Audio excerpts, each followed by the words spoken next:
Sugbog giuyog og 6.9 magnitude nga linog. Mao ba?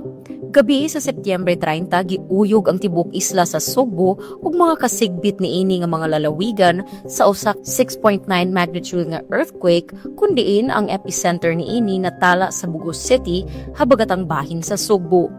Daling nibakwit ang mga katawhan gikan sa ilang mga panimalay, mga trabahoan, ug gani ang mga pasyente sa Cebu City Medical Center gipahimutang una sa gawas sa maong building aron makalikay sa disgrasya.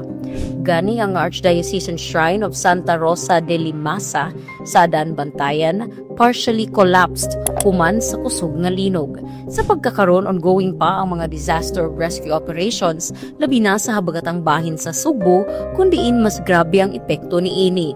Ang Cebu Provincial Government miingon nga sila nangita og mga medical volunteers aron ipakatap sa mga lugar nga naapektuhan sa linog. Sumala sa Philippine Institute of Volcanology and Seismology o PHIVOLCS, nakatala na sila og 282 aftershocks. Mao ba?